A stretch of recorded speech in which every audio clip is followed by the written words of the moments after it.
सरोकार। नमस्कार, बहुत स्वागत है आपका। आप देख रहे हैं 4 बजे की 4 बड़ी खबरें। मैं हूं आपके साथ अदिति मिश्रा। अब राजनेता जेल से सरकार नहीं चला पाएंगे। दरअसल राजनीति में जवाबदेही और नैतिकता तय करने के लिए सरकार ने ऐतिहासिक कदम उठाया है। आज लोकसभा में भारी विरोध के बीच 130वां संविधान संशोधन बिल पेश किया गया, जिसका सीधा असर उन नेताओं पर पड़ेगा जो गंभीर अपराधों में फंसे होने के बाद भी पद पर बने रहते हैं। और इस बिल के मुताबिक अगर प्रधानमंत्री, केंद्रीय मंत्री या किसी राज्य के मुख्यमंत्री या मंत्री को अरेस्ट किया जाता है, गिरफ्तार किया जाता है, तो उन्हें पद से इस्तीफा देना ही होगा। ये नियम केंद्र शासित प्रदेशों के मुख्यमंत्री और मंत्रियों पर भी लागू होगा। इतना ही नहीं, अगर किसी पर गंभीर आपराधिक आरोप है और वो डिटेन किया गया है तो भी उसे पद छोड़ना पड़ेगा। बताते चले आपको कि हाल ही के महीनों में कई हाई प्रोफाइल नेताओं की गिरफ्तारी इस मुद्दे को लेकर सुर्खियों में आ गया था ये मुद्दा। और ईडी ने दिल्ली के तत्कालीन मुख्यमंत्री अरविंद केजरीवाल को एक कथित घोटाले में गिरफ्तार किया था, लेकिन जेल में रहते हुए भी उन्होंने अपने पद से इस्तीफा नहीं दिया। वहीं झारखंड के तत्कालीन मुख्यमंत्री हेमंत सोरेन की बात की जाए तो गिरफ्तारी के पहले ही उन्होंने इस्तीफा दे दिया था। इस बिल के प्रावधानों की अगर बात की जाए तो ऐसे किसी आरोप में जिसमें 5 साल से अधिक की सजा हो और अगर प्रधानमंत्री, मुख्यमंत्री या मंत्री लगातार 30 दिनों तक न्यायिक हिरासत में होते हैं तो इस्तीफा नहीं देते हैं, 31वें दिन उन्हें बर्खास्त मान लिया जाएगा। महोदय, मैं प्रस्ताव करता हूं कि भारत के संविधान का संशोधन करने वाले विधेयक को पुनर्स्थापित करने की अनुमति दी जाए। महोदय, मैं प्रस्ताव करता हूं कि जम्मू कश्मीर पुनर्गठन अधिनियम 2019 का संशोधन करने वाले विधेयक को पुनर्स्थापित करने की अनुमति दी जाए। महोदय, मैं प्रस्ताव करता हूं कि संघ राज्य क्षेत्र शासन अधिनियम 1963 का संशोधन करने वाले विधेयक को पुनर्स्थापित करने की मंजूरी दी जाए। Sir, this violates principle of separation of powers, due process, undermines the right of the people to elect a government. Sir, it gives executive agencies a free run to become judge and jury executioner based on flimsy allegations, suspicions, sir.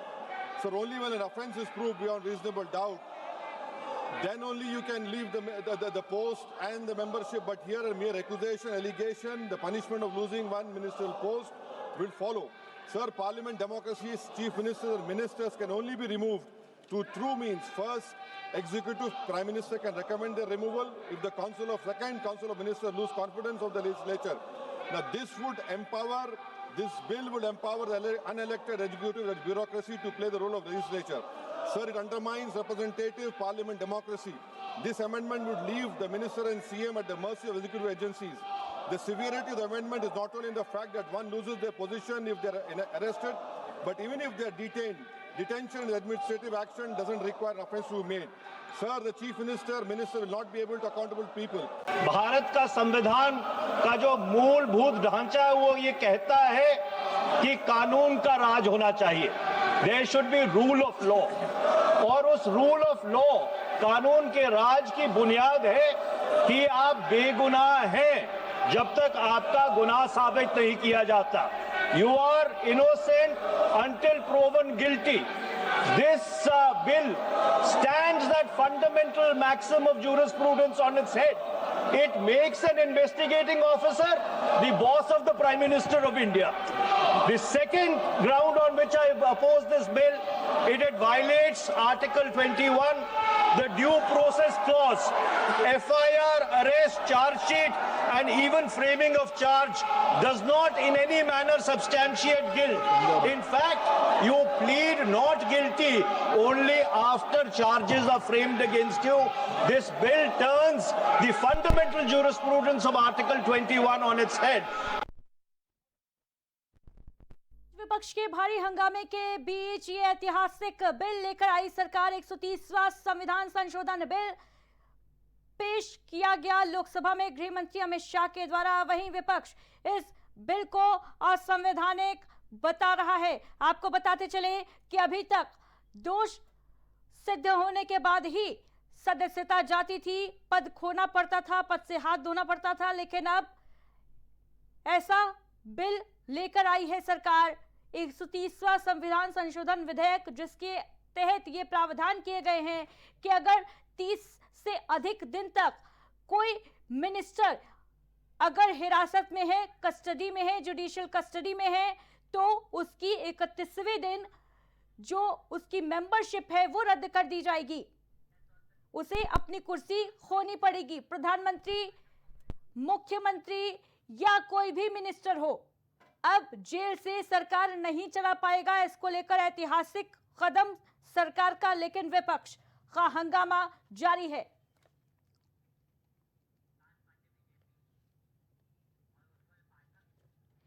और इस पर चर्चा के लिए हमारे साथ कांग्रेस से उज्जवल पाठक जी जुड़ रहे हैं, विकास पांडे जी हमारे साथ जुड़ गए हैं भारतीय जनता पार्टी से। बहुत बहुत स्वागत सबसे पहले आप दोनों ही अतिथियों का प्राइम टीवी पर। उज्जवल पाठक जी, इस कदम की तो सराहना की जानी चाहिए थी, तो फिर विरोध क्यों किया जा रहा है भाई? क्या मायने हैं इस भारी विरोध के, भारी हंगामे के? देखिए, हम एक रचनात्मक और इसके साथ साथ सकारात्मक विपक्ष होने के नाते कोई भी ऐसा प्रावधान, कानून या बिल जो असंवैधानिक है, अलोकतांत्रिक है और संसदीय संदर्भ में अनपेक्षित और अप्रत्याशित है तथा जनादेश को पलटने वाला है, उसका हम विरोध करेंगे, सड़क से लेकर संसद तक विरोध करेंगे। अब 130 अमेंडमेंट एक्ट आया है, इसमें कुछ ऐसे प्रावधान हैं, कुछ क्या, ये पूरा बिल ही टोटल अगेंस्ट कॉन्स्टिट्यूशन है, कॉन्स्टिट्यूशन के अगेंस्ट है। यह संविधान की संसदीय प्रक्रिया, जो संसदीय लोकतंत्र की जो हमारी एक तरीके से अवधारणा है, उसको खारिज करता है। हमारा संविधान कहता है कि हमारी कार्यपालिका हमारी विधायिका के प्रति जवाबदेह होगी। ये कानून कहता है कि हमारी कार्यपालिका देश में सरकारें और मंत्री संसद के प्रति जवाबदेह बाद में होंगी, पहले कानून प्रवर्तन एजेंसियों के प्रति जवाबदेह होंगी। लेकिन जी मैम, क्या ये नहीं लगता कि अभी तक जो तरीका था देश में, राजनेताओं को खुली छूट मिलती थी, जेल से बैठकर वो सरकार चला सकते थे, क्या ये नहीं लगता कि इस कदम में अगर देखा जाए तो ये बेहद ऐतिहासिक फैसला है सरकार का और इसका स्वागत किया जाना चाहिए? कोई अपराध करेगा नेता, वो बर्दाश्त नहीं किया जाएगा अब भारत के लोकतंत्र में। और इसमें तो ये भी प्रावधान है ना कि 5 साल से अधिक की सजा जिन आरोपों में है, उस पर ये फैसला जो है लागू होगा। बिल्कुल बिल्कुल। देखिए मैडम, मैं आपको बता देना चाहता हूं, मैं कानून और राजनीति विज्ञान का विद्यार्थी हूं और प्राकृतिक न्याय का सिद्धांत यह कहता है कि जब तक किसी व्यक्ति का दोष सिद्ध नहीं हो जाता, वह व्यक्ति दोष सिद्ध नहीं हो जाता, और भारत का कानून भी कहता है जब तक कोई भी व्यक्ति दोष सिद्ध नहीं हो जाता तब तक उसको दोषी नहीं माना जाना चाहिए। आज हमारा जनप्रतिनिधि अधिनियम कहते हैं कि कोई भी व्यक्ति जब तक दोषी नहीं हो वो जेल से चुनाव लड़ सकता है।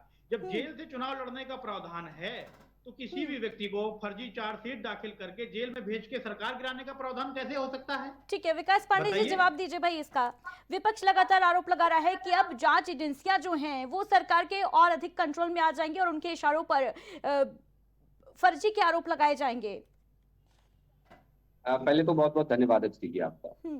अदिति जी, जिस तरीके से एक अवसर था कांग्रेस पार्टी के पास और विपक्ष के पास कि लोकसभा में ये प्रमाणित करने का कि वो राष्ट्र हित के निर्णयों में हमेशा सरकार के साथ खड़ी रहती है, लेकिन वो एक बार फिर चूक गई। जैसे कि आपका चाहे पूर्ववर्ती ऑपरेशन सिंदूर के बाद का विषय रहा हो और चाहे उससे पहले के कई विषय रहे हैं।